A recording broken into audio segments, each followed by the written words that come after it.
राजस्थान से जुड़ी हुई आपको बताते हैं, राजस्थान में शपथ लेंगे भजनलाल सरकार के नए मंत्री और मंत्रिमंडल गठन से जुड़ी हुई बड़ी खबर इस वक्त हम आपको लगातार बता रहे हैं। आदित्य, 27 दिसंबर को शपथ ग्रहण समारोह राजस्थान का। बिल्कुल। तो जिस तरीके से पहले जब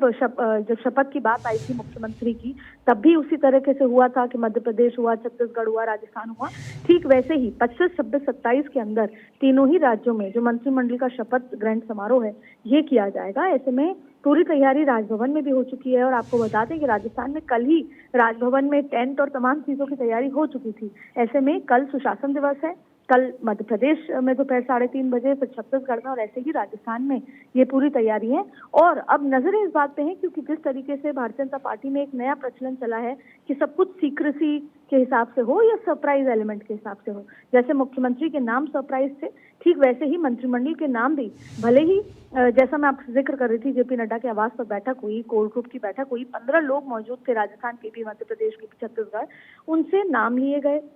ऐसे में 2024 के लिहाज से सोशल इंजीनियरिंग भी देखी गई कि कैसे जितने भी समाज के लोगों को कैसे अकोमोडेट करना है जो जीत कर आए, जनप्रतिनिधि बनकर आए हैं, और किस तरीके से उस इलाके में, जैसे शेखावटी की बात करें, जैसे पूर्वी राजस्थान की बात करें, जहां जहां पर भारतीय जनता पार्टी का प्रदर्शन अच्छा रहा है वहां के लोगों को अकोमोडेट किया जाए। राजस्थान में मुख्यमंत्री, डिप्टी सीएम, सीएम तीनों ही जयपुर लोकसभा से आते हैं। तो अब किस तरीके से क्षेत्रफल वाइज भी और सोशल इंजीनियरिंग, जातीय समीकरण वाइज भी, तो ये पिछले लंबे दिन में जो एक्सरसाइज रही वो इसको देखकर रही। आपको नए चेहरे भी दिखेंगे, आपको पुराने चेहरे भी दिखेंगे, लेकिन आपको पूरा सोशल इंजीनियरिंग, जातीय समीकरण इसमें देखने को मिलेगा और नए युवा चेहरे देखने को मिलेंगे, जिससे वो 2024 के लिए जो मंथन है, जो काम है, वो किया जाए। यानी कि आदित्य यानी कि नए नए फॉर्मूले यहाँ पर भारतीय जनता पार्टी अपना रही है, फिर चाहे वो राजस्थान हो, फिर चाहे वो मध्य प्रदेश हो। आदित्य,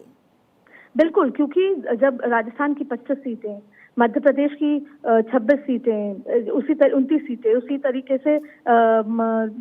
छत्तीसगढ़ की 11 सीटें, ये तमाम अगर इसका कुल करा जाए तो 68 सीट कुल मिलाकर होती हैं। तो ये बहुत बड़ा आंकड़ा है लोकसभा चुनाव के लिहाज से, जहां पर भारतीय जनता पार्टी 400 पार का जो नारा है वो इंटरनल अपने संगठन में दे चुकी है कि हमको इस बार से ज्यादा बेहतर आंकड़े लेकर आने हैं, ज्यादा सीट। तो आप देखेंगे कि लोकसभा के लिए भले ही चेहरे नए होंगे, सारी सर्वेज और तमाम प्लानिंग प्लॉटिंग हो चुकी है, लेकिन जनप्रतिनिधियों को घर घर तक जाना है और उनको कैसे काम कराना है, फिर वो जातीय समीकरण, उनके जो युवा लोग होंगे वो ज्यादा बेहतर तरीके से काम करेंगे। तो फिर जैसा आपने कहा कि नए नए फॉर्मूले हैं, उस फॉर्मूले में जातीय समीकरण भी है, उस फॉर्मूले में नए और युवा ऊर्जावान चेहरे भी हैं, उसमें एक्सपीरियंस के लिहाज से पुराने चेहरों को भी जगह दी जाएगी। और आपको कहीं ना कहीं ये पैकेज नजर आएगा कि ये लोग जब घर में जाएंगे अपने समाज से, अपने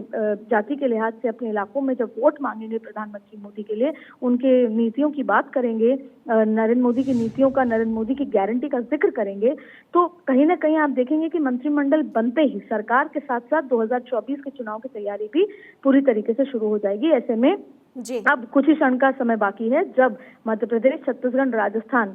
पोर्टफोलियो, क्योंकि अभी तक डिप्टी सीएम बने लेकिन पोर्टफोलियो नहीं मिला, अभी तक मंत्रिमंडल नहीं बना, तो कहीं ना कहीं काम करने में जो एक रफ्त होती है, फुल फ्लेजेड काम शुरू होगा जब मंत्रिमंडल की शपथ हो जाएगी। तो ये तमाम चीजें होंगी और जाहिर तौर पर तमाम मंत्री बनने के बाद दिल्ली आएंगे, धन्यवाद देंगे, जिस तरीके से अभी मुख्यमंत्रियों का दिल्ली आने का दौर जारी है। लेकिन अगले 3 दिनों में आपको तीनों ही राज्यों के मंत्रिमंडल की चेहरा जो है वो सामने नजर आएगा। और अगर इसको समअप किया जाए तो 3 बड़ी चीजें होंगी। पहला, जातिगत समीकरण, दूसरा, युवा और एक्सपीरियंस लोगों के बीच में बैलेंस, और तीसरा, किस तरीके से, किस क्षेत्रफल के लिहाज से भारतीय जनता पार्टी ने बेहतर प्रदर्शन किया है, वहां के लोगों को ज्यादा अकोमोडेट किया जाए।